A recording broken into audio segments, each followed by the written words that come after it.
আমি সবসময় একটাই কথা সবাইকে বলি, your parents are not your emergency fund, তেমনই your childrens are not your retirement fund. দেখেন, আপনার বাচ্চারা আপনার রিটায়ারমেন্ট ফান্ড হতে পারে না।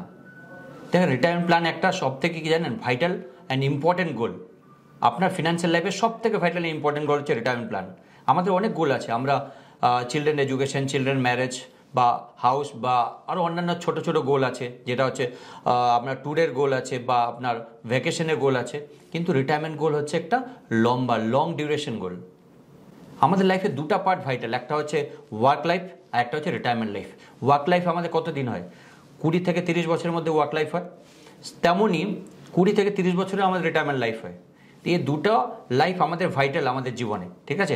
আমরা যখন ওয়ার্ক লাইফে যখন আমরা কাজ করি তখন তো ঠিকঠাক চলে, কিন্তু মেইন প্রবলেম হয় কখন জানেন? মেইন প্রবলেম হয় রিটায়ারমেন্ট লাইফে, এই 20 থেকে 30 বছরে। আমি সবসময় একটা কথা সবাইকে বলি, আমাদের লাইফে না দুটো সব থেকে ভাইটাল রিস্ক আছে। কি রিস্ক জানেন? তাড়াতাড়ি মরে যাওয়া, মানে আমি যদি তাড়াতাড়ি মরে যাই তার একটা রিস্ক, এইটা একটা রিস্ক। আর দ্বিতীয় রিস্ক হচ্ছে বেশি দিন বেঁচে থাকা। আমি যদি বেশি দিন বেঁচে থাকি, আমাকে কে খাওয়াবে? তাড়াতাড়ি মরে গেলে কী হবে? আমাদের লাইফ ইন্স্যুরেন্স নিতে হবে সেটাকে কভার করার জন্য। কিন্তু বেশি দিন বেঁচে থাকলে কী করতে হবে? আমাকে রিটায়ারমেন্ট প্ল্যান করতে হবে। কারণ আমরা সবাই চাই যে আফটার রিটায়ারমেন্ট আমার লাইফ যেন রিল্যাক্স থাকে, আমি দারুণভাবে মানে কোয়ালিটি লাইফ স্পেন্ড করি, যেন আমি ঠিকঠাক আমার আফটার রিটায়ারমেন্ট আমার ঠিকঠাক আমার জীবনযাপন চলে। দেখেন, সবাই তো সারা জীবন কাজ করতে পারবেন? আপনি কি সারা জীবন কাজ করতে পারবেন? হ্যাঁ, কিছু প্রফেশন আছে যে সারা জীবন কাজ করতে পারবে, কিন্তু সবাই সারা জীবন কাজ করতে পারবে না। প্লাস সব থেকে বড় ভাইটাল কি জানেন? আফটার রিটায়ারমেন্টের পর সব থেকে ভাইটাল কাজ হচ্ছে, প্রবলেম হচ্ছে কি জানেন? সেটা হচ্ছে মেডিকেল এক্সপেন্সেস। মানে যখনই 60 কমপ্লিট হলো না, যত ধরনের রোগ আমাদের উপর চলে আসে, মানে 20 to 30%, মানে আমাদের ইনকামে 30 ইভেন 40% পর্যন্ত আমাদের টোটাল যে মান্থলি ইনকাম আছে তাতে আমাদের মেডিকেল এক্সপেন্সেসে চলে যায়। তো রিটায়ারমেন্টের পর আমাদের মেডিকেল এক্সপেন্সেস হিউজ বেড়ে যায়। হ্যাঁ, অন্যান্য এক্সপেন্সেস কমে, কিন্তু মেডিকেল এক্সপেন্সেস বেড়ে যায়। আমরা সারা জীবন কাজ করতে পারি না, আমরা বাচ্চাদের উপরে ডিপেন্ড হতে পারি না। একটা সার্ভেতে দেখা গেছে যে 50% অ্যাবভ প্ল্যানিং করেছে তাদের ফ্যামিলিতে, বাচ্চারা হচ্ছে তাদের রিটায়ারমেন্ট প্ল্যান, মানে তাদের চিলড্রেন, ছেলে বা মেয়ে হচ্ছে তাদের রিটায়ারমেন্ট প্ল্যান। বাট এটা হওয়া উচিত না, বাচ্চাদের উপর ডিপেন্ডেন্ট থাকা উচিত না, তাদের তো নিজস্ব লাইফ আছে। তো আমি ওই জন্যই বলছি যে রিটায়ারমেন্ট প্ল্যান একটা ভাইটাল পয়েন্ট। যদি আপনি রিটায়ারমেন্ট প্ল্যান প্রপার ওয়েতে না করেন, তাহলে আপনার কখন সাফার করতে হবে না, আফটার রিটায়ারমেন্টে আপনাকে সাফার করতে হবে। সেখানে 20 থেকে 30 বছর আপনাকে সাফার করতে হবে। ওয়ার্কিং লাইফ, যখন আপনি যে সময় কাজ করছেন সেই সময় তো ঠিকঠাক ম্যানেজ করছেন, কিন্তু যখন আপনি রিটায়ারমেন্টের পর যে 20 থেকে 25 বছর বা 30 বছর, সেই সময় আপনাকে প্রপার ওয়েতে ম্যানেজ করতে হবে। তার জন্য রিটায়ারমেন্ট প্ল্যানিং দরকার। এবার কথা হচ্ছে, যদি আপনি রিটায়ারমেন্ট প্ল্যান করতে চান তো কী কী প্যারামিটার দেখা উচিত যখন আপনি রিটায়ারমেন্ট প্ল্যান করছেন? প্রত্যেকটা প্যারামিটার আপনাকে প্রপার ওয়েতে চেক করা উচিত, তারপর আপনি রিটায়ারমেন্ট প্ল্যান করবেন। এবার কী কী প্যারামিটার দেখা উচিত? প্রথম প্যারামিটার দেখা উচিত লিভিং এক্সপেন্সেস, আপনার কি খরচা হতে পারে, লিভিং এক্সপেন্সেস। দ্বিতীয় পয়েন্টস কি? লাইফ এক্সপেন্ডেন্সি, মানে লাস্ট নর্মালি কী হয়, আমি রিটায়ার করি 60-এ, তো 60-এ রিটায়ার করলাম, আমার লাইফ এক্সপেন্ডেন্সি হচ্ছে 80, তার মানে আমার কত বছর আছে? আমার 20 ইয়ার্স। তো আপনাকে দেখতে হবে আপনার লাইফ এক্সপেন্ডেন্সি কী আছে। থার্ড নাম্বার পয়েন্ট হচ্ছে আপনি মেডিকেল এমার্জেন্সির জন্য কত টাকা পাক করতে যাচ্ছেন, সেটা দেখার দরকার।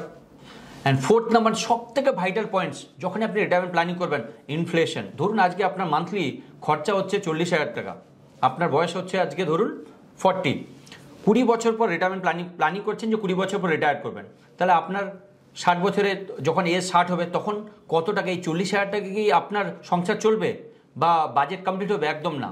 আপনাকে কি অ্যাড করতে হবে? ইনফ্লেশন অ্যাড করতে হবে। ইনফ্লেশন হচ্ছে ভাইটাল। আপনি উইদাউট ইনফ্লেশন অ্যাড করে আপনি রিটায়ারমেন্ট প্ল্যান করবেন না। যখনই আপনি রিটায়ারমেন্ট প্ল্যান করবেন না, আগে ইনফ্লেশন অ্যাড করবেন। 6%, 7% আপনি যত চান সেটা নিতে পারেন, 6% নিতে পারেন, 7% নিতে পারেন, 8%ও ইনফ্লেশন অ্যাড করতে পারেন। বাট উইদাউট ইনফ্লেশন আপনি রিটায়ারমেন্ট প্ল্যান করবেন না, এটা একটা ভাইটাল পয়েন্ট। তারপর হচ্ছে কি রিটায়ারমেন্ট লাইফস্টাইল, আপনি কী ধরনের লাইফস্টাইল লিড করতে যাচ্ছেন আফটার রিটায়ারমেন্ট, সেটাও একটা ভাইটাল পয়েন্ট যখন আপনি রিটায়ারমেন্ট প্ল্যান করছেন। রিটায়ারমেন্ট লাইফস্টাইল হতে পারে যে আপনি চাচ্ছেন যে প্রত্যেক বছর একটা ট্যুর করব, ওয়ার্ল্ড ট্যুর করব বা বিদেশ ট্যুর করব বা ন্যাশনাল ট্যুর করব। তো আপনার যে লাইফস্টাইল আছে সেটাও একটা ম্যাটার করে যখন আপনি রিটায়ারমেন্ট প্ল্যানিং করছেন। তারপর কি হচ্ছে? তারপর হচ্ছে রেট অফ রিটার্ন। আপনি যেই অ্যাসেট ক্লাসে ইনভেস্টমেন্ট করবেন তার রেট অফ রিটার্ন কি? দেখেন, ডেট ফান্ডের রেট অফ রিটার্ন আলাদা, ইকুইটির রেট অফ রিটার্ন আলাদা, এফডি রেট অফ রিটার্ন আলাদা, পিপিএফ এর রেট অফ রিটার্ন আলাদা। তো ধরুন আপনার এক্স অ্যামাউন্ট, ধরুন 1 কোটি টাকা লাগলো, আপনি যদি ইকুইটিতে দেন তাহলে কম টাকা দিতে হবে, আপনি ডেট ফান্ডে দেন একটু বেশি টাকা দিতে হবে, আপনি পিপিএফে জমা করলে আর একটু কম টাকা দিতে হবে, তো বা বেশি টাকা দিতে হবে। তাহলে আপনাকে দেখতে হবে যে আপনি যেই অ্যাসেট ক্লাসে ইনভেস্টমেন্ট করছেন তার রেট অফ রিটার্নকে, সেটার উপর নির্ভর করছে আপনি কত টাকা মান্থলি বা বছরে কত টাকা জমা করবেন। এটা একটা বড় ভাইটাল পয়েন্ট। এই যে প্রত্যেকটা পয়েন্ট বললাম, প্রত্যেকটা পয়েন্ট চেক করবেন, তারপর আপনি রিটায়ারমেন্ট কর্পাস ক্যালকুলেট করবেন। রিটায়ারমেন্টের দুটো ফেজ থাকে, একটা হচ্ছে অ্যাকুমুলেশন ফেজ, একটা হচ্ছে ডিস্ট্রিবিউশন ফেজ। অ্যাকুমুলেশন ফেজ মানে যখন জমা করছি, ডিস্ট্রিবিউশন ফেজ মানে যখন আমি পাচ্ছি। এবার কথা হচ্ছে অ্যাকুমুলেশন ফেজের সময় যখন আমি জমা করছি কী কী ভুল করি, কী কী মিস্টেক করি, সেই মিস্টেকগুলো নিয়ে আজকে আমি আলোচনা করব। তো আমি বলবো একটা কথা মনে রাখবেন, এই অ্যাকুমুলেশন ফেজে এই মিস্টেকগুলো যদি না করেন না, তাহলে আপনি আগামী দিনে প্রপার ওয়েতে রিটায়ারমেন্ট প্ল্যান করতে পারবেন। এবার কী কী মিস্টেক করছে, সব থেকে বড় মিস্টেক করি কি জানেন, আমরা লেট করি, আমরা রিটায়ারমেন্ট প্ল্যান করতে লেট করি। আমার ইনভেস্টমেন্ট এই যে গোল আছে না, সেই গোলটাকে আমরা ব্যাকফুটে রাখি।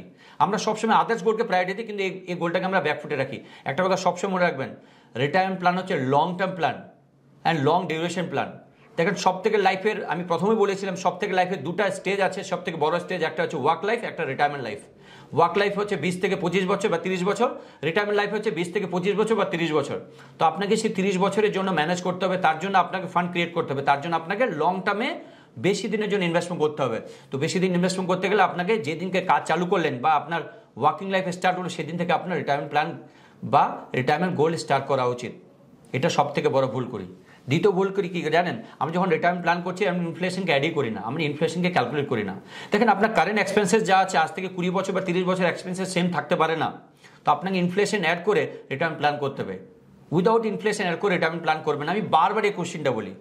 আর আরেকটা ভাইটাল পয়েন্টস কি জানেন, ভাইটাল পয়েন্টস হচ্ছে যখন রিটায়ারমেন্ট প্ল্যান করি না, রিটায়ারমেন্ট প্ল্যান করলাম, অ্যাকুমুলেশন করছি, রেগুলার বেসিসে জমা করছি, লাস্টের দিকে কী হয় জানেন, আমার যে কর্পাস আছে সেই কর্পাস থেকে আমি বাচ্চার হায়ার এডুকেশন বা আমি ফরেন ট্রিপ নিই, বা ওইখান থেকে টাকা নিয়ে আমি কি করি, ফরেন ট্রিপ করি বা বাচ্চার হায়ার এডুকেশনের জন্য। একদম করবেন না, এটা সব থেকে বড় ভুল করি। দেখুন রিটায়ারমেন্ট টোটালি আলাদা। আপনাকে রিটায়ারমেন্টের পর 30 বছর বা 25 বছর বা 20 বছর আপনাকে সেম লাইফ স্টাইল মেনটেন করতে হবে, তার জন্য টাকা জমাচ্ছেন, এই টাকা কোনো জায়গায় হাত দেওয়া যাবে না। তার জন্য আলাদা আলাদা গোলের জন্য আলাদা আলাদা টাকা রাখা উচিত। কিন্তু এই যে টাকা আছে এই কর্পাস অন্য জায়গায় ইউজ করা যাবে না। অ্যান্ড আমরা যখন রিটায়ারমেন্ট প্ল্যান করি না, আমরা প্রপার ওয়েতে অ্যাসেট অ্যালোকেশন করি না। কেউ 100% ডেট ফান্ডে দিয়ে দেয়, কেউ 100% এফডিতে দিয়ে দেয়, কেউ পিপিএফে দিয়ে দেয়, একদম না। প্রপার ওয়েতে অ্যাসেট অ্যালোকেশন করা উচিত যখন আপনি রিটায়ারমেন্ট প্ল্যান করছেন। আরেকটা ভুল করি, কি ভুল করি জানেন, আমরা যখন রিটায়ারমেন্ট প্ল্যান করছি, আমি বারবার বলি এটা লং টার্ম প্ল্যান, তার জন্য কি করা উচিত, আপনার ইকুইটির পোর্শন ম্যাক্সিমাম থাকা উচিত। কার পোর্শন? ইকুইটির পোর্শন। ইকুইটি যে আছে ইকুইটির পোর্শন ম্যাক্সিমাম থাকা উচিত। যদি ইকুইটির পোর্শন ম্যাক্সিমাম না থাকে, তাহলে আপনি প্রপার ওয়েতে অ্যাসেট বা কি ক্রিয়েট করতে পারবেন না, কর্পাস ক্রিয়েট করতে পারবেন না। নাহলে আপনাকে কি করে অনেক টাকা দিতে হবে। ইকুইটির পোর্শন বেশি থাকলে আপনি কম টাকায় বেশি কর্পাস ক্রিয়েট করতে পারবেন।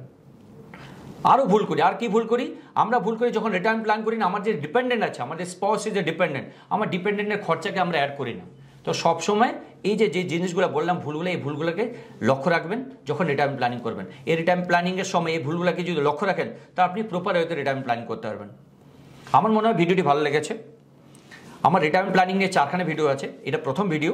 দ্বিতীয় ভিডিওতে আপনি কিভাবে রিটায়ারমেন্ট কোন কোন অ্যাসেট ক্লাস আছে, কোন অ্যাসেট ক্লাসে কত টাকা দিতে হবে সেটা নিয়ে জানবেন। 3rd নম্বর ভিডিওতে আপনি যদি রিটায়ারমেন্ট প্ল্যানিংয়ে লেট করেন তাহলে কি কস্ট বিয়ার করতে হবে সেটা সম্বন্ধে জানবেন। 4th নম্বর ভিডিওতে কিভাবে রিটায়ারমেন্ট প্ল্যানিং ক্যালকুলেশন করে, সেটা হচ্ছে কিভাবে আপনি কর্পাস ক্যালকুলেট করবেন সেটা সম্বন্ধে জানবেন, অ্যান্ড ডিস্ট্রিবিউশন কিভাবে ক্যালকুলেট করবেন সেটা সম্বন্ধে জানবেন। So thank you for watching this video. আপনি যদি এখনও সাবস্ক্রাইব না করে থাকেন আমাদের চ্যানেলকে, তো সাবস্ক্রাইব করেন। পরবর্তী ভিডিওর নোটিফিকেশন পাওয়ার জন্য আপনি বেল আইকন অবশ্যই প্রেস করবেন। অ্যান্ড আপনার যদি মনে হয় এই ভিডিওটি কাউকে শেয়ার করে কারো বেনিফিট হবে, অবশ্যই কাউকে শেয়ার করবেন।